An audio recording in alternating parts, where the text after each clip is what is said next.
إن الحمد لله نحمده ونصلي على رسوله الكريم أما بعد أعوذ بالله من الشيطان الرجيم بسم الله الرحمن الرحيم والعصر إن الإنسان لفي خسر إلا الذين آمنوا وعملوا الصالحات وتواصوا بالحق وتواصوا بالصبر। আলহামদুলিল্লাহ, সমস্ত প্রশংসা মহান রব্বুল আলামিনের জন্য, যিনি আমাদেরকে প্রতি মাসের ন্যায় এ মাসের শেষের সপ্তাহ শেষের জুমাতে অত্র এই কামারজুরি জামে মসজিদে উপস্থিত হয়ে কোরআন এবং সহিহ হাদিসের কিছু কথা বলার ও শোনার তৌফিক দান করেছেন। আমরা সবাই বলি আলহামদুলিল্লাহ। দরুদ ও সালাম বর্ষিত হোক সর্বকালে সর্বশ্রেষ্ঠ মানব মুহাম্মদুর রাসূলুল্লাহ সাল্লাল্লাহু আলাইহি সাল্লামের প্রতি। আমরা সবাই বলি আল্লাহুম্মা সাল্লি আলাইহি আল্লাহুম্মা বারিক আলাইহি। সম্মানিত দ্বীনী ভাই বন্ধুগণ, আলোচনা করার পূর্বেই পরিচালক সাহেব বলছেন সংক্ষিপ্ত করার জন্য, কারণ ফকির বেশি শ্রেণী কম, ঢাকায় বাসা বুঝছেন, আলোচক বেশি সময় কম, যার কারণে আমি ছোট্ট একটি সূরা আপনাদের মাঝে তেলাওয়াত করেছি। এই সূরাকে ভিত্তি করে দু চারটি কথা আপনাদের মাঝে রেখে আমরা সংক্ষিপ্ত আলোচনা শেষ করার চেষ্টা করব। ওমা আলাইনা ওমা তাওফীকি ইল্লা বিল্লাহ আলাইহি তাওয়াক্কালতু ওয়া ইলাইহি উনীব। সম্মানিত উপস্থিতি, আমরা দুনিয়াতে এসেছি, রব্বুল আলামিন আমাদেরকে পাঠিয়েছেন, কিন্তু এই দুনিয়াতে চিরদিন থাকা যাবে না। একটা আলটিমেটাম দিয়ে মানুষ যেমন ভিসা নিয়ে এক জায়গা থেকে আরেক জায়গা বা বাংলাদেশ থেকে বাংলাদেশের বাইরে যেতে অন্যান্য রাষ্ট্রে যেতে ভিসা নিতে হয়, একটা মেয়াদ থাকে। যেমন আমরা হজ উমরা করতে গেলে আমাদের ভিসা লাগাইতে হয়, অনুরূপভাবে রব্বুল আলামিন আমাদের জন্মের লগ্নেই ভিসা লাগিয়ে দিয়েছেন। তুমি দুনিয়াতে এতদিন বসবাস করবা, তারপরে আমার ডাকে আবার চলে আসবা আমার কাছে। কথা ঠিক না ব্যাঠিক? তো রব্বুল আলামিন এই কথাটি আমাদেরকে জানিয়েছিলেন শুরুতেই, পৃথিবী শুরুর লগ্নেই রব্বুল আলামিন রূহের জগতে এই উম্মতকে জিজ্ঞাসা করেছিলেন, আলাস্তু বিরাব্বিকুম, আমি কি তোমাদের প্রভু নই? আমরা সমস্যারে বলেছিলাম ক্বালু বালা, অবশ্যই আপনি আমাদের প্রভু, আমাদের রিজিক দাতা, আমাদের প্রভু, আপনি একমাত্র, আমাদের সম্পূর্ণ দায়িত্ব একমাত্র আপনার উপর। এটা আমরা কি স্বীকৃতি দিয়ে এসেছি, কিন্তু কপাল মন্দ উম্মতে মুহাম্মাদি দুনিয়াতে এসে রব্বুল আলামিনকে ভুলে গিয়েছেন। তাই তো রব্বুল আলামিন ছোট্ট একটি সূরাতে আমাদেরকে হুঁশিয়ার করে দিয়েছেন। রব্বুল আলামিন বলেন, বিসমিল্লাহির রহমানির রহিম, ওয়াল আসর ইন্নাল ইনসানা লাফি খুসর। সময়ের কসম, আসরের কসম দিয়ে রব্বুল আলামিন বললেন, ইন্নাল ইনসানা লাফি খুসর। এই মানুষ সকল, তোমরা জেনে রাখো, পৃথিবীর মানুষ, তোমাদেরকে জানানো যাচ্ছে যে সকল মানুষই ক্ষতিগ্রস্তর মধ্যে রয়েছে। মানুষ মাত্রই ক্ষতিগ্রস্ত, সকল মানুষই ক্ষতিগ্রস্তর মধ্যে রয়েছে। রব্বুল আলামিন একথাই বললেন, ইন্নাল ইনসানা লাফি খুসর। মানুষ মাত্রই তারা ক্ষতিগ্রস্তর মধ্যে দিন যাপন করছে। কাজেই আমরা কিন্তু যেভাবেই চলি না কেন, রব্বুল আলামিনের কথা মতে আমরা ক্ষতিগ্রস্তের মধ্যে আছি, এটা আমাদেরকে মানতে হবে। মানুষ চলাফেরা করে, মানুষ যে এক জায়গা থেকে আরেক জায়গায় যায়, তো মানুষ ক্ষতিগ্রস্তের মধ্যে রয়েছে এই কথাটি ভুলে যায়। মানুষের সময়ের বিবর্তনে মানুষ তার মৃত্যুর কথা, এই পৃথিবী থেকে আমাকে আপনাকে চলে যেতে হবে, এই কথাগুলো আমরা ভুলে গিয়ে দুনিয়ার নাজ ও নিয়ামতে আমরা মত্ত হয়ে আল্লাহ রাব্বুল আলামিনকে ভুলে গিয়েছি। জনগণ, রব্বুল আলামিন আমাদের যে কথাটি বোঝাতে চেয়েছেন, মানুষ তোমরা ক্ষতিগ্রস্ত মধ্যে রয়েছো, ইন্নাল ইনসানা লাফি খুসর ইল্লাল্লাযীনা আমানু। কিন্তু আল্লাহ রাব্বুল আলামিন চার শ্রেণীর লোককে রব্বুল আলামিন পৃথক করে দিয়েছেন। এরা ব্যতীত সকল মানুষই ক্ষতিগ্রস্ত মধ্যে রয়েছে। কিন্তু তোমরা জেনে রাখো, ইল্লাল্লাযীনা আমানু, কিন্তু যারা ঈমান এনেছে, আমি রব্বুল আলামিন আমাকে প্রভু বলে স্বীকার করেছে, যারা বলেছে আশহাদু আল্লা ইলাহা ইল্লাল্লাহু ওয়া আশহাদু আন্না মুহাম্মাদান আবদুহু ওয়া রাসূলুহু, মানে ঈমান আনয়ন করেছে, মুসলিম হয়েছে, বিধর্মী থেকে তার গর্দানকে জাহান্নামের দর্দনাক সেই আযাব থেকে রক্ষা করার জন্য তিনি কালেমা পড়ে মুসলিম হয়ে আল্লাহ রাব্বুল আলামিনকে রিজিক দাতা, তিনাকে মৃত্যু দাতা, তিনাকে সর্বোপরি আল্লাহ রাব্বুল আলামিনকে মেনে নিয়েছে। সে ব্যতীত যে ঈমান আনয়ন করেছে, আল্লাহকে না দেখেই যে বিশ্বাস করেছে, সে ব্যতীত ইল্লাল্লাযীনা আমানু, এই কথাটি বলে ঈমানদারকে চারটি খাসলত বলেছেন। ঈমান আনায়ের পরেই সে বসে থাকে নাই, ওয়া আমিলুস সালিহাত, সে ঈমান এনে চুপচাপ বসে রয়েছে। আমি কালেমা পড়েছি, আর আল্লাহ রাসূলের ওই হাদিসের দিকে, মান ক্বালা লা ইলাহা ইল্লাল্লাহ দাখালাল জান্নাতা, যে ব্যক্তি লা ইলাহা পড়ে নিয়েছে সে জান্নাতে চলে গেছে। এই কথাটি বলছে, এই কথার উপর সে অটল রয়েছে, কিন্তু সে আমল সলে করেছে। সে ঈমান আনার পরে চুক্তি করে বসে নাই, তার ভালো ভালো আমলগুলো, সালাত, যাকাত, সে আমলে চলে, দান খয়রাত, মানুষের সাথে সৎ আচরণ, ভালো ভালো আমলগুলো সে করেছে। ইল্লাল্লাযীনা আমানু ওয়া আমিলুস সালিহাত, এই যে ঈমান আনার পরে আমলে চলে করেছে, ওয়াতাওয়াসাউ বিল হক ওয়াতাওয়াসাউ বিস সাবর, এবং হকের উপর প্রতিষ্ঠিত রয়েছে। হককে সবসময় হক বলে জেনেছে, বাতিলকে সবসময় বাতিল বলে জেনেছে। হককে সে কখনো বাতিলের কাছে মাথা নত হতে দেয় নাই। হক একদিন জেগে উঠবেই। আল্লাহ রাসূল বলেছিলেন, যা আল হক ওয়া যাহাকাল বাতিল ইন্নাল বাতিলা কানা যাহুকা। আল্লাহ রাব্বুল আলামিনের নবী ওই মক্কার 360টি দেবীকে যেভাবে তছনছ করে দিয়েছিলেন, এখন সত্য এই হক এসেছে, বাতিল বিধূরিত হয়েছে, এই বাতিলকে তিনি তছনছ করে দিয়েছিলেন। তাই তো আল্লাহ রাব্বুল আলামিনের নবী মুহাম্মদ রাসূলুল্লাহ সাল্লাল্লাহু আলাইহি সাল্লাম বিশ্বের কাছে সেরা শ্রেষ্ঠ নবী হিসেবে রাব্বুল আলামিন তাকে রাহমাতুল আলামিন হিসেবে পরিগণিত করেছিলেন। তিনি যেভাবে দ্বীনের খেদমত করেছেন, যেভাবে তিনি আদর্শ আমাদের কাছে রেখে গিয়েছেন, ইসলামের একটি আদর্শ হিসেবে তিনি আমাদের একজন মডেল হিসেবে তিনি রেখে তিনি দুনিয়া থেকে চির বিদায় হয়ে চলে গেছেন। এই বাতিলকে যে কি করে ইল্লাল্লাযীনা আমানু ওয়া আমিলুস সালিহাত ওয়া তাওয়াসাউ বিল হক, হক প্রতিষ্ঠা করতে গিয়ে তার যে ধরনের প্রতিবাদ করতে হয় সে প্রতিবাদ করে, সে হক প্রতিষ্ঠিত করে। ওয়াতাওয়াসাউ বিল হাক্কি ওয়াতাওয়াসাউ বিস সাবর, এই হক প্রতিষ্ঠা করতে গিয়ে তার উপর যে রকমের প্রেসার আসুক না কেন, এই প্রেসার গুলোকে সে ধৈর্যের সাথে মোকাবেলা করে, সে হানাহানি মারামারিতে যায় না, ধৈর্যের সাথে আল্লাহ রাব্বুল আলামিন যেভাবে বলেছেন এই সেইভাবেই সে কি করে মানুষের সাথে অমনি আচরণ করে, মানুষের মনে কষ্ট দেয় না, মানুষকে খুব সুন্দরভাবে বুঝিয়ে সুঝিয়ে কি করে মানুষকে দ্বীনের পথে দাওয়াত দেন। আমাদের শায়েখ সুন্দর আলোচনা করে গেলেন কিভাবে মানুষকে আল্লাহর দিকে, আল্লাহ রাসূলের সেই আদর্শ মেনে দাওয়াত দিতে হবে, এইগুলো কথা তিনি বলে গেলেন।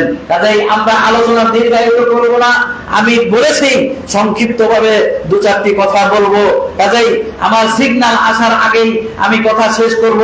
কাজেই আমাদের উচিত হবে আমরা দাওয়াত এবং তাবলীগের মিশন নিয়ে যেভাবে ধারে ধারে মানুষের কাছে যাচ্ছি, আল্লাহ রাব্বুল আলামিন এর প্রতিফলন হিসেবে রাব্বুল আলামিন যদি আমাদের একটি দাওয়াত একটি তাবলীগ কবুল করে নেন, এটাকে ওসিলা করে রাব্বুল আলামিন কাল কিয়ামতের কঠিন দিনে নাজাতের ওসিলা বানিয়ে দিবেন। এই আশা রেখেই আমি আপনাদের মাঝ থেকে বিদায় নিচ্ছি। ওমা আলাইনা ইল্লাল বালাগুল মুবিন। আসসালামু আলাইকুম ওয়া রাহমাতুল্লাহি ওয়া বারাকাতুহু। আসসালামু আলাইকুম ওয়া রাহমাতুল্লাহ। মাশাআল্লাহ, হাইয়াকাল্লাহ, বারাকাল্লাহু ফিক। মুহতারাম মুজাহিদ সাহেবকে তিনি সংক্ষিপ্ত সময় মানুষের ক্ষতিগ্রস্ত রয়েছে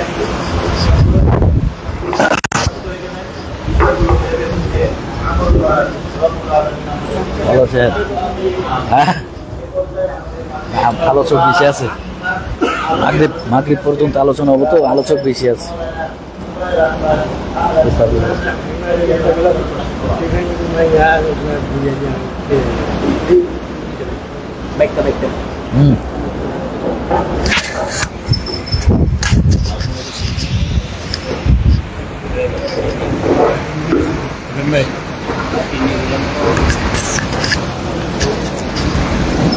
ইসরাফিলেও নাই, বুঝছো, আবার ইসরাফিলে আবার মুজাম্মিলাই।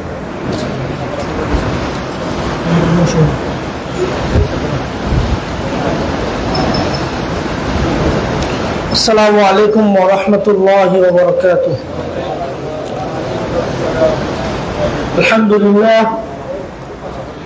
আলহামদুলিল্লাহি রাব্বিল আলামিন ওয়াল আকিবাতু লিল মুত্তাকিন। والصلاة والسلام على نبي الكريم. أعوذ بالله من الشيطان الرجيم. قال الله تبارك وتعالى في كلامه المجيد: ومن أعرض عن ذكري فإن له معيشة ضنكا ونحشره يوم القيامة أعمى قال رب لما حشرتني أعمى وقد كنت بصيرا। সমস্ত প্রশংসা আর সমস্ত তারিফ মহান রব্বুল আলামিনের জন্য, যিনি আমাদেরকে প্রতি মাসের ন্যায় এই মাসেও কোরআন এবং সুন্নাহ মোতাবেক দাওয়াত ও তাবলীগের এই ধারাবাহিকতা বজায় রাখার জন্য গাজীপুর কামারজুড়ি সালাফি জামে মসজিদে এসে অত্র এলাকা, অত্র মসজিদ, অত্র সমাজের মানুষদেরকে দ্বীন এবং ইসলামের কথাগুলো স্মরণ করিয়ে দেওয়ার জন্য একত্রিত হওয়ার তৌফিক দিয়েছে। আমরা রব্বুল আলামিনের কৃতজ্ঞতা প্রকাশ করি, সকলে বলি আলহামদুলিল্লাহ। শতকোটি দরুদ ও সালাম বর্ষিত হোক সকল নবী রাসূলের উপর, বিশেষ করে সর্বকালের সর্বশ্রেষ্ঠ মানব, যিনি মানুষের মাঝে এসেছিলেন আল্লাহ রাব্বুল আলামিনের পক্ষ থেকে একটি দিন নিয়ে, যে দিনে আলোতে আলোকিত হয়েছিল তৎকালীন পৃথিবীর জাহিলিয়াত। আমরা সে নবীর উপর সংক্ষিপ্ত দরুদ করি সাল্লাল্লাহু আলাইহি ওয়াসাল্লাম। সম্মানিত উপস্থিতি, আমরা আমাদের আলোচনায় গত মাসে আলোচনা করেছিলাম পাপ মানুষের অন্তরে কি ক্ষতিকর প্রভাব সৃষ্টি করে এ সম্পর্কে। আজকে আমরা আমাদের যে বিষয়ে আলোচনা হবে সেটা হচ্ছে আমাদের জীবনে পাপ যেগুলো আমরা করে থাকি, এই পাপ আমাদের জীবনে কি প্রভাব বিস্তার করতে পারে। আমাদের জীবনকে পাপ কতটুকু ক্ষতিগ্রস্ত করে এই সম্পর্কে আমরা আলোচনা করবো ইনশাআল্লাহ। ওয়া তাওফিক ইল্লা বিল্লাহ। মহান রব্বুল আলামিন সূরা তাহা 124 নং আয়াতে উল্লেখ করেছেন, আল্লাহ তাআলা বলেন, ওয়ামান আ'রাদা আন যিকরি, আর যে ব্যক্তি আমার স্মরণ থেকে মুখ ফিরিয়ে নিবে, ফাইন্না লাহু মাঈশাতান দানকা, তার জীবন যাপন সংকীর্ণ হয়ে যাবে। ওয়া নাহশুরুহু ইয়াওমাল কিয়ামাতি আ'মা, আর কিয়ামত দিবসে আমি আল্লাহ তার পুনরুত্থান করব অন্ধ হিসাবে বা অন্ধ করে। কিয়ামত দিবসে যখন তাকে উঠানো হবে সে থাকবে অন্ধ। যার দরুন সে আল্লাহ রাব্বুল আলামিনের কাছে প্রশ্ন উত্থাপন করবে। কিয়ামতের মাঠ একটি ইনসাফপূর্ণ বিচার ব্যবস্থা আল্লাহ তাআলা কায়েম করবেন,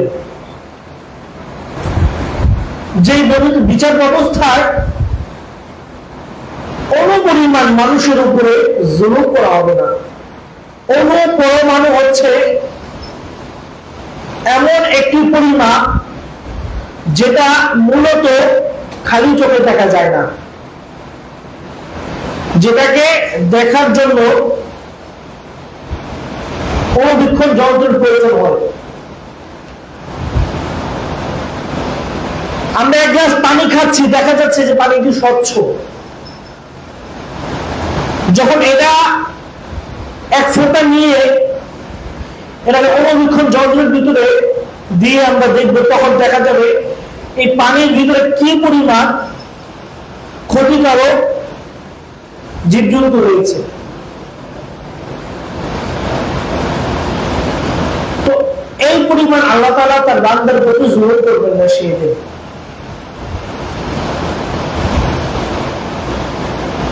তিনি সবাইকে কথা বলার সুযোগ দিবেন এবং তিনিও বলবেন।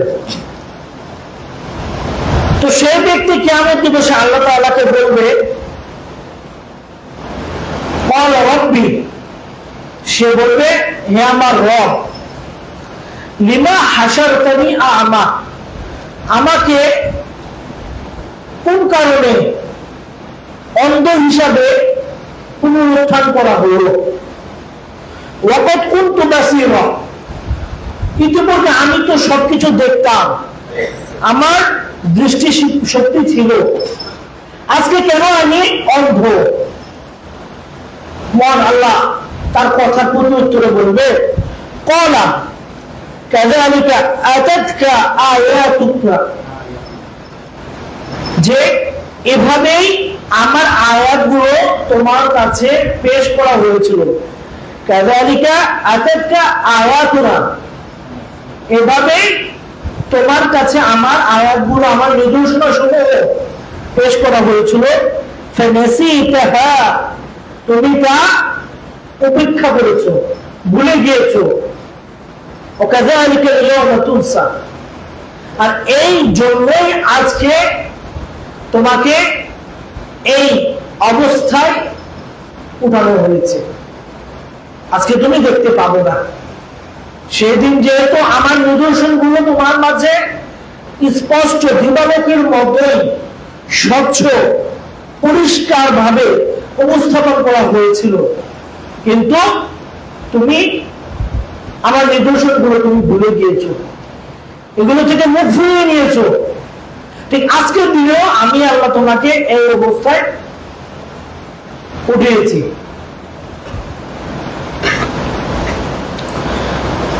এই আয়াতের সংক্ষিপ্ত তাফসীর করে আমরা পয়েন্ট ভিত্তিক আলোচনা চলে যাব ইনশাআল্লাহ।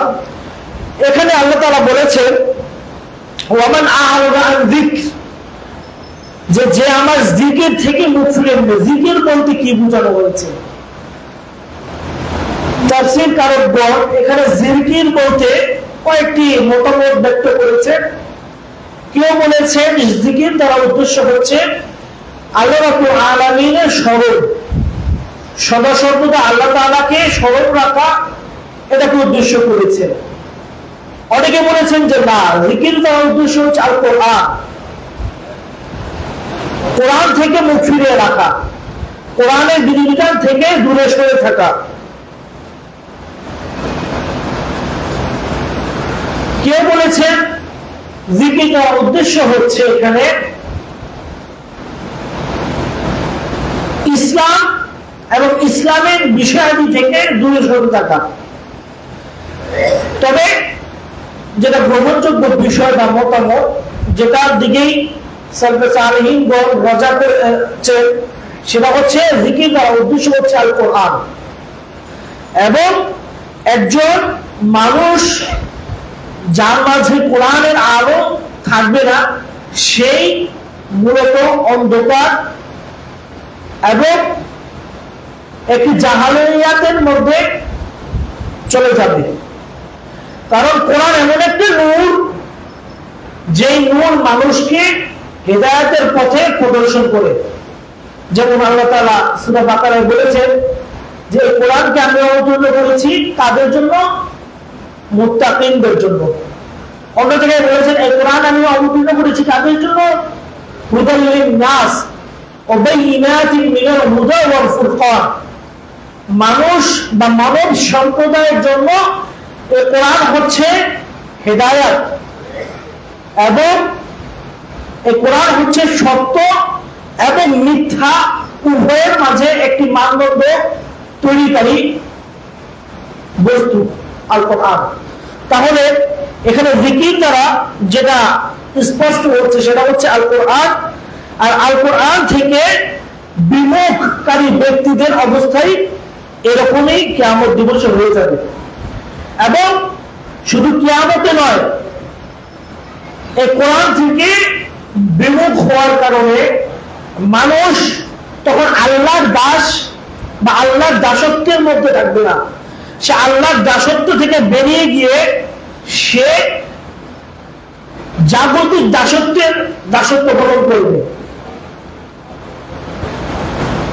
বিষয়টা হচ্ছে সে যখন আল্লাহর দাসত্ব থেকে মুখ ফিরিয়ে নিবে, সে হয়তো দুনিয়াবি ব্যবসা বাণিজ্য করবে, ওই ব্যবসা বাণিজ্যের দাসত্ব গ্রহণ করবে। দুনিয়াবি খেল তামাশা এবং সেটারই দাসত্ব গ্রহণ করবে। দুনিয়াবি চিন্তা চেতনা যেটা কাফের মুশরিকদের মধ্যে আছে, দুনিয়ায় কয়েকদিন খাইদাই ফুর্তি করি, এভাবেই জীবন করি। এই যে দুনিয়ার প্রতি আসক্তি, দুনিয়াকে রব হিসেবে গ্রহণ করা এবং মনে করা যে দুনিয়ায় আমার শেষ, এরপরে আর কিছু নেই, এই যে দুনিয়ার প্রতি একটা মোহ সৃষ্টি অন্তরের মাঝে, এই কারাবরণ তাকে করে ফেলবে, যার দরুন তার জীবন হয়ে যাবে কি সংকীর্ণ। সে অনেক অর্থ থাকবে, তারপরেও অর্থ উপার্জনের যে কামনা বাসনা, সেই মোহ তাকে খুঁচিয়ে খুঁচিয়ে খুঁচিয়ে খুঁচিয়ে তার অন্তরটা একদম অন্তঃসার শূন্য করে ফেলবে। সে যদি নারীর প্রতি আসক্ত থাকে, তাহলে সে নারীর প্রতি দাসত্ব গ্রহণ করবে।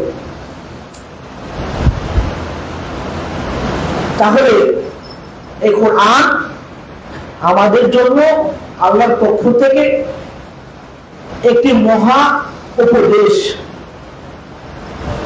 যেটা গ্রহণের মাধ্যমে আমরা দুনিয়ার জীবন হবে আল্লাহর দাসত্বপূর্ণ জীবন, এবং পরকালীন জীবনে এই আল্লাহর দাসত্ব করার কারণে আল্লাহ তাআলা আমাদেরকে সকল হয়রানি পেরেশানি থেকে কিয়ামত দিবসে মুক্তি দান করবেন। বলবেন ইয়া ইবাদি লা খাউফুন আলাইহিম আলাইকুমুল ইয়াউম, যে আজকের দিনে তোমাদের কোনো কি নেই, ভয় নেই, এবং তোমরা চিন্তাগ্রস্ত হতে হবে না তোমাদের। আর যখন আমরা এই কোরআনকে ছেড়ে দেব, কোরআনের বিধিবিধান থেকে মুখ ফিরিয়ে নিব, তখন আমরা দুনিয়ার দাসত্ব গ্রহণ করব। আর সেই দিন এই দুনিয়ার দাসত্ব গ্রহণ করার কারণে আমাদের লাঞ্ছিত হতে হবে, অপমানিত হতে হবে।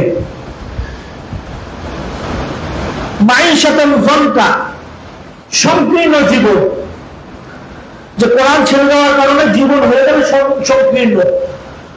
অর্থ সম্পদ থাকবে কিন্তু বরকত থাকবে না,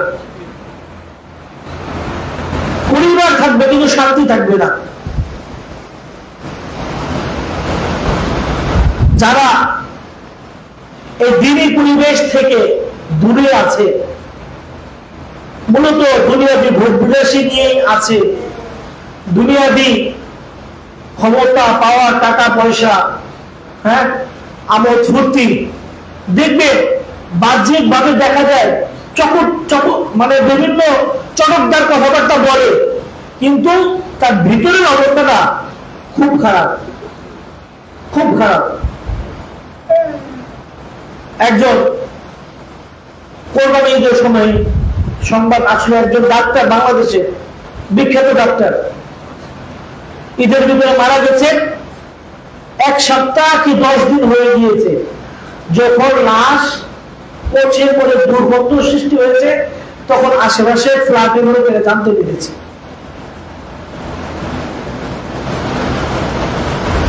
কেউ নাই, একা বাড়িতে মারা গিয়ে পচে পড়ে শেষ। সন্তান থেকে বিদেশ, আরেক মেয়েকে বিয়ে দিছে, সেও বিদেশ, সব বিদেশ। একজন আমেরিকার সিটিজেন, একজন লন্ডনের সিটিজেন। এই অবস্থা আমাদের বর্তমানে সমাজের চিত্র, অবস্থা, সমাজের পরিস্থিতি। আমরা আল্লাহ রাব্বুল আলামিনের দাসত্ব থেকে বেরিয়ে গিয়ে আমাদের জীবনটা সংকীর্ণ করব না। শুধু তাই নয়, এই ব্যক্তিকে কিয়ামত দিবসে কি অবস্থায় বলা হবে? আমা, অন্ধ। আল্লাহ রাসূল সাল্লাল্লাহু আলাইহি ওয়াসাল্লাম এই সংকীর্ণ জীবন সম্পর্কে আরেকটু ব্যাখ্যা করেছেন। সেটা হচ্ছে তার কবরের জীবনটি খুব সংকীর্ণ হয়ে যাবে, কবরের জীবনটি সংকীর্ণ হয়ে যাবে। সহিহ ইবনে হিব্বান, সুনানে দারিমি, আরো অনেক কিতাবে একটি হাদিস আল্লাহ রাসূল উল্লেখ করেছেন। এখানে সংকীর্ণ বলতে হাদিস রাসূল সাল্লাল্লাহু আলাইহি ওয়াসাল্লাম ব্যাখ্যা করেছেন, সেটা হচ্ছে তার কবরের জীবনটি খুব ভয়ঙ্কর হবে। কি ভয়ঙ্কর? আল্লাহ রাসূল বলেছেন যে কবরে তার জন্য কঠোর শাস্তি রয়েছে। একজন মুমিন ব্যক্তির কবর, সেটাকে আল্লাহ তাআলা 70 গজ প্রশস্ত করে দিবেন এবং সবুজ উদ্যানে রূপান্তরিত করে দিবেন। সুবহানাল্লাহ। এবং তার কবরটিকে পূর্ণিমার চাঁদে রাতটি যেমন আলোকিত থাকে, খুব রোমাঞ্চকর একটা পরিবেশ তৈরি হয়, ঠিক তার কবরটাও এরকম আলোকিত হয়ে যাবে একজন মুমিন ব্যক্তির। আর সংকীর্ণ জীবন তাদের হবে যারা আল্লাহ কিতাব থেকে, কোরআন থেকে, আল্লাহ রাসূলের সুন্নাহ থেকে মুখ ফিরিয়ে নেবে। যারা কোরআন এবং সুন্নাহ থেকে কি মুখ ফিরিয়ে নেবে, তাদের কি অবস্থা হবে?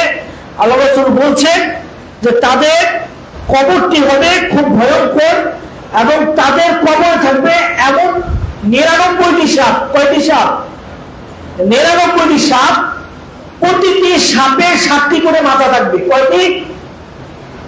প্রতিটি সাপের 7টি করে মাথা থাকবে। সেই কাফের যে কোরআন সুন্নাহ থেকে মুখ ফিরিয়ে রেখেছে এবং দুনিয়ার জীবনটাকে চূড়ান্ত জীবন হিসেবে গ্রহণ করেছে, আল্লাহর বিধিবিধান, রাসূলের প্রতি যে ঐশী পাইবে এবং পরকালকে ভুলে গিয়ে শুধুমাত্র দুনিয়ার জীবনকেই প্রাধান্য দিয়েছে, তার কবরের অবস্থা হবে এই। যে 99টি সাপ, প্রতিটি সাপের মাঝে থাকবে 7টি করে, এমন বিষাক্ত সাপ তাকে দংশন করবে, যে দংশনের ফলে তার দেহ ছিন্ন বিচ্ছিন্ন হয়ে যাবে। আল্লাহু আকবার। হাদিসটি সহিহ ইবনে হিব্বান 3122 নম্বর হাদিস, এবং সুনানে দারিমিতেও হাদিসটি উল্লেখ করেছে, মুসনাদে আহমদে হাদিসটি আছে। তাহলে এই যে সংকীর্ণ জীবন হয়ে যাবে, তার এই ব্যাখ্যায় আল্লাহ রাসূল সাল্লাল্লাহু আলাইহি ওয়াসাল্লাম এই হাদিসটি উল্লেখ করেছেন। সে কিয়ামত দিবসে অন্ত হয়ে উঠার পর আল্লাহর কাছে যখন বলবে, কেন আমাকে অন্ধ হিসাবে তৈরি উঠানো হলো, আল্লাহ তাআলা তাকে বলবে যে তোমার কাছে আমার নিদর্শনাবলীগুলো পেশ করা হয়েছে, তখন তুমি অহংকার বশত বলেছিলে এগুলো তো মৌলবাদী কথাবার্তা। কি কথা? এগুলো মৌলবাদী কথাবার্তা, এগুলো তো হুজুরদের গোলামি। এই যে একটা কটাক্ষ করে ইসলামের প্রচারকদের ব্যাপারে বলা হয় যে মৌলবাদী চিন্তা ভাবনা, মৌলবাদী কথাবার্তা, এই যে ইসলামের প্রতি কটাক্ষ করে যে কথাবার্তা বলা হয়, এই সমস্ত লোকদের পরিণাম হবে কিয়ামত দিবসে ভয়াবহ। আজকে ইসলামের উপর চলার পরেও আমরা ইসলামের মূল বিষয় থেকে শুরু চলে যাই। আজকে সমাজে জিজ্ঞেস করা হয় আপনি কেমন মুসলিম, বলে আমি ধর্মনিরপেক্ষ মুসলিম। আপনি কেমন মুসলিম, বলে আমি সেকুলার মুসলিম। মনে রাখবেন, ইসলাম স্বয়ং সম্পূর্ণ একটি দিন, জীবন ব্যবস্থা, আর সেকুলারিজম একটা ভিন্ন আলাদা একটা চিন্তা ভাবনা, যেটা একটা ইসলাম, একটা মতবাদ, যেটা প্রতিষ্ঠিত হয়েছে পশ্চিমাদের মাধ্যমে। এটা মানুষকে মানুষের দাসত্বের প্রতি আহ্বান করে। আমাদের রাষ্ট্র ব্যবস্থা বলি, সমাজ ব্যবস্থা বলি, যে রাষ্ট্র ব্যবস্থায় এই সেকুলারিজমের বীজ একবার রোপণ করা হয়েছে, 20 বছর 30 বছর পর আবারও এরকম জালেম সৃষ্টি হবে, কোনো সন্দেহ নেই। কারণ এটা মানুষকে মানুষের দাসত্বে রূপান্তরিত করে। আর ইসলামী রাষ্ট্র ব্যবস্থায় বা ইসলামী খেলাফতের মাধ্যমে যে রাষ্ট্র গঠন করা হয়, সেই রাষ্ট্রের মূল অবকাঠামো থাকে আল্লাহর দাসত্বের প্রতি মানুষকে আহ্বান করা, মানুষকে আল্লাহর দিকে আহ্বান করা। জানি না আমাদের ভাগ্যে কি আছে, তবে এ জাতির উন্নয়ন ততক্ষণ পর্যন্ত হবে না যতক্ষণ পর্যন্ত না এ জাতি ইসলামী চিন্তাধারার দ্বারা রাষ্ট্র গঠন না করবে, ততদিন পর্যন্ত এ জাতির উন্নয়নের অবকাঠামো উন্নতি হবে না। তো এই আয়াতের ভিতরে যে বিষয়গুলো আমরা শুনলাম, সে বিষয়গুলো আমাদের অবশ্যই খেয়াল রাখতে হবে। পাপ আমাদের জীবনে একটি অংশ হিসেবে বর্তমানে আঙ্গাঙ্গিকভাবে জড়িত হয়ে গিয়েছে। সমাজ ব্যবস্থা এতটাই রসতলে যাচ্ছে যে মানুষ এখন পাপকে আর পাপ মনে করে না, মনে করে এভাবে তো চলে আসতেছি, আমি কোনো সমস্যা কি।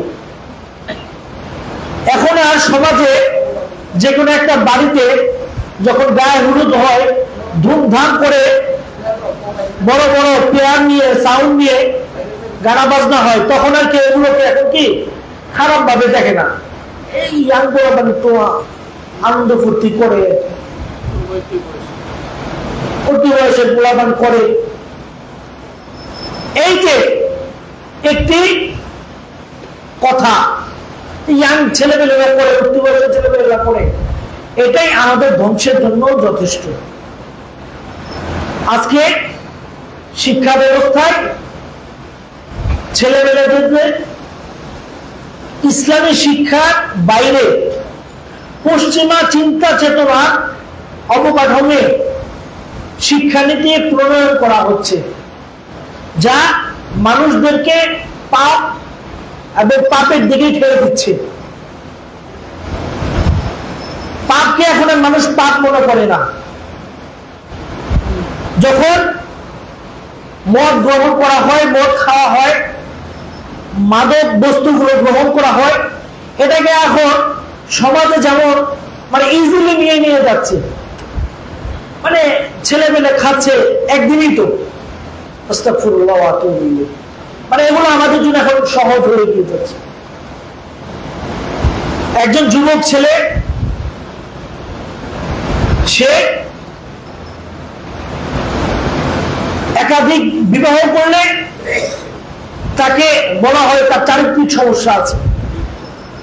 যখন একাধিক নারী বন্ধু থাকে, গার্লফ্রেন্ড থাকে, তখন বলা হয় না যে তার চারিত্রিক সমস্যা আছে। মানে বিষয়গুলো এখন ইজিলি হয়ে যাচ্ছে আমাদের, মানে ক্যাজুয়াল হয়ে যাচ্ছে বিষয়গুলো। আমরা এখন এগুলো সিরিয়াসলি নেই না, এগুলো নিয়ে সিরিয়াসলি ভাবি না। কারণটা কি? আমাদের অন্তরে এই যে পাপগুলো দেখতে দেখতে এখন আমার কাছে এগুলো মনে হয় যে এগুলো স্বাভাবিক বিষয়। নাউযুবিল্লাহ। এই কারণে আল্লাহ রাসূল বলছে এমন একটি জামানা আসবে, এমন একটি সময় আসবে যখন একজন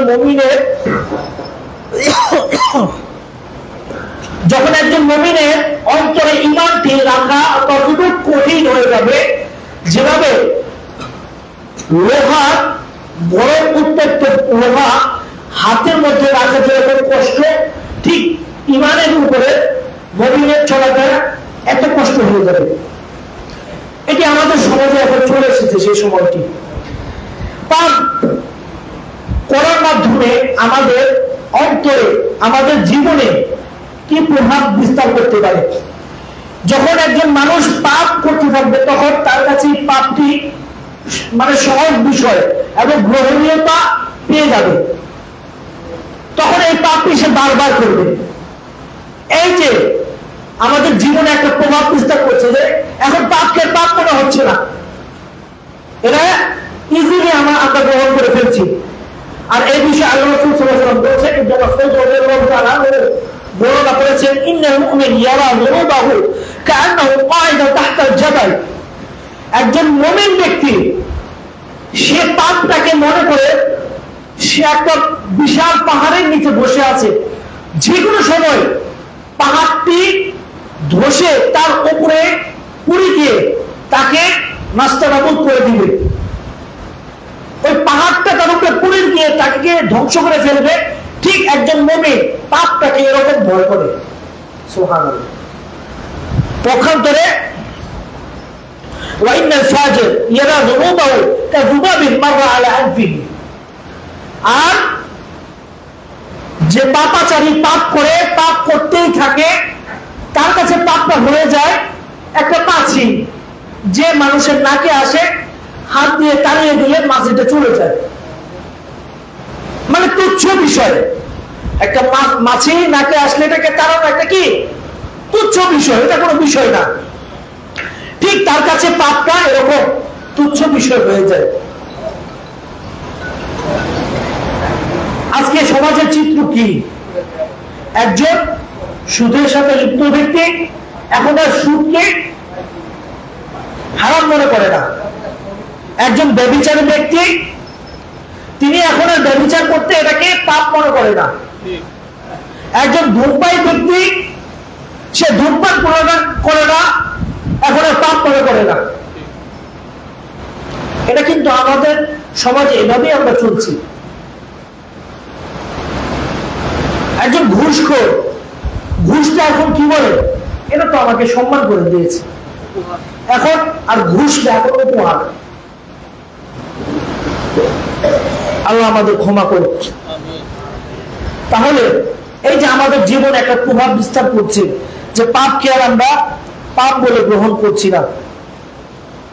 এখন পাপটি আমাদের জন্য আমরা মেনে নিয়েছি। মনে রাখবে, এই অবস্থা থেকে আমাদের উত্তরণের একটাই পথ, আমাদেরকে আল্লাহকে ভয় করতে হবে। আল্লাহর ভয় আমাদের অন্তরে আবার সৃষ্টি করতে হবে, নতুবা আমাদের উত্তরণের পথ নেই। وعروة بن الزبير رحمه الله بولين إذا رأيت الرجل يعمل الحسنة فاعلم أن لها عنده أخوات فإذا رأيته يعمل السيئة فاعلم أن لها عنده أخوات। عروة بن الزبير رحمه الله বলেন, একজন প্রখ্যাত তাবেঈ, তুমি যদি কোনো ব্যক্তিকে নেক আমল করতে দেখো তবে জেনে রাখো তার অনেক নেক আমল রয়েছে। সুবহানাল্লাহ। একজন ব্যক্তিকে যদি নেক কাজ করতে দেখো, মনে করবে তার আরো অনেকগুলো নেকি রয়েছে। আর যদি একজন ব্যক্তিকে তুমি পাপ করতে দেখো, তাহলে মনে করবে তার আরো পাপ রয়েছে। فإن الحسنة تدل على أخواتها وإن السيئة تدل على أخواتها। একটি নেক আমল তার সমপর্যায়ে অনেক নেক আমল করতে মানুষকে উদ্বুদ্ধ করে, আর একটি পাপ অন্য পাপের জন্য মানুষকে কি করে নির্দেশ করে।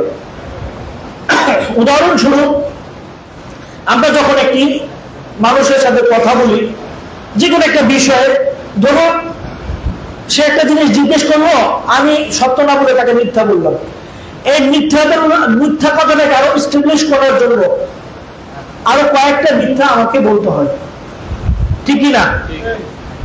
ঠিক আমরা যখন একটি ভালো কাজ করব, এই ভালো কাজের সাথে আরো কয়েকটা ভালো কাজ করতে হয়। উদাহরণস্বরূপ, ধরুন আমরা সালাত আদায় করবো, সালাতের আগে কি করতে হয়? ওযু করতে হয়। তো ওযুর মাধ্যমে আমাদের কি হচ্ছে? সওয়াব হচ্ছে, আমাদের গুনাহগুলো ঝরে যাচ্ছে। ওযুর পর আমরা কি করি? ওযুর দোয়া করি, এর মাধ্যমে কি আমাদের সওয়াব হচ্ছে।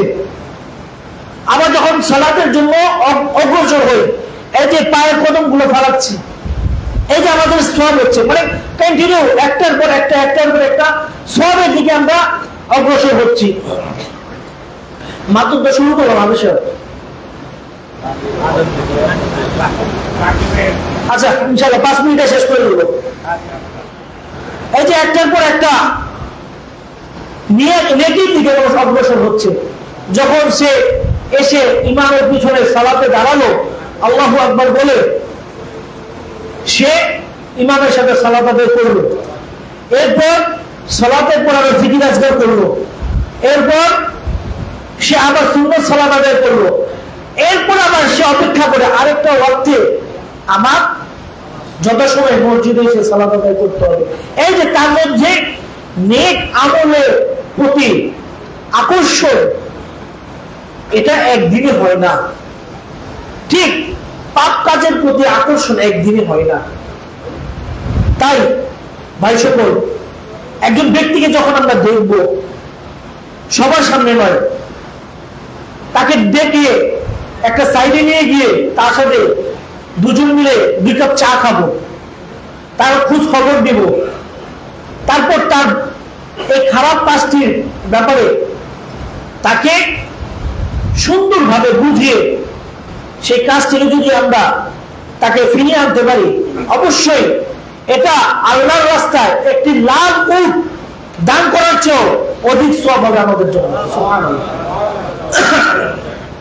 তাহলে আমাদের সমাজে দাওয়াত ও তাবলীগের কাজ করা দরকার আছে কিনা? আমাদের দরকার আছে। বাংলাদেশ জামিয়াতে আহলে হাদিস এই সমাজটিকে বিনির্মাণ করার জন্যই এই দাওয়াত ও তাবলীগের কাজ করে থাকে। তাই আমরা এই জামায়াতের সাথে থাকব এবং আমাদের জীবনটা যাতে গুছানো হয়, এজন্য আমরা সংঘবদ্ধভাবে থাকবো। মনে রাখবেন, সংঘবদ্ধ চলার মধ্যে আল্লাহর রহমত রয়েছে, আর একাকিত্ব চলা শয়তান আপনাকে গ্রাস করে ফেলবে। 2 নম্বর আরেকটি পয়েন্ট বলে আলোচনা শেষ করে দিব, আল্লাহর কৃত বান্দাকে ভুলে যাওয়া। আলোচনার শুরুতে আমরা যে আয়াতটি বলেছিলাম যে পাপ করলে মানুষ কি হয়, আল্লাহর কাছ থেকে দূরে সরে যায়, আল্লাহ তাআলার কাছ থেকে কি দূরে সরে যায়। আর এই দূরে সরে যাওয়াটাই তার জীবনের এমন একটা প্রভাব বিস্তার করে, সে আস্তে আস্তে আস্তে আস্তে পাপের দিকে অগ্রসর হয়। আল্লাহ তাআলা বলেন ওয়ালা তাকুনু কাল্লাযীনা নাসুল্লাহ ফাআনসাহুম আনফুসাহুম উলাইকা হুমুল ফাসিকুন।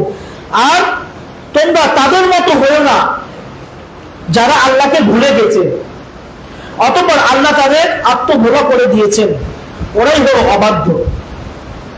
আল্লাহ তাআলা আরো বলেন যে নাসুল্লাহ ফানাসিয়াহু, তারা আল্লাহকে ভুলে গেছে ফলে আল্লাহ তাদের ভুলে গেছে।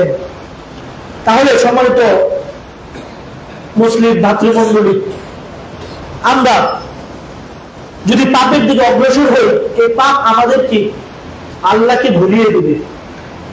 আর এই পাপকারীদের সর্দার যে আমাদের মাধ্যমে পাপ করায়, সে কে? ইবলিস। সে প্রতিনিয়তই আমাদের পদস্খলন করার জন্য নতুন নতুন নকশা আবিষ্কার করে এবং আমাদের জন্য নতুন নতুন ফাঁদ আবিষ্কার করে। এর মধ্যে সবচেয়ে বড় ফাঁদ কি? এই ইলেকট্রনিক ডিভাইস। আমাদের ফেসবুক ইউটিউবে স্ক্রল করতে করতে করতে করতে কত লক্ষ মাইল যে স্ক্রল করা হয় প্রতিদিন, তার হিসাব নাই। সময়টা যে কিভাবে আমরা নষ্ট করছি, আমরা কখনোই এগুলো উপলব্ধি করতে পারি না। আমাদের তাই সময়কে মূল্যায়ন দিতে হবে।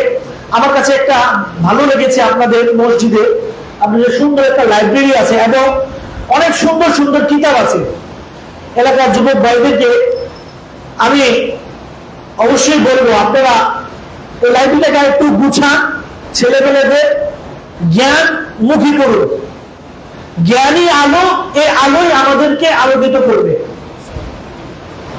আপনাদের এই লাইব্রেরিটা আর একটু বড় সড়ো করার চেষ্টা করুন, ছেলেমেয়েদের নিয়ে, এবং ইমাম সাহেবকে বলবো এলাকার যুবক ছেলেমেয়েদেরকে নিয়ে বসে একটু দাস তাদরিসের ব্যবস্থা করুন, মানুষদেরকে একটু আল্লাহর দিকে ডাকুন। এটা আমাদের,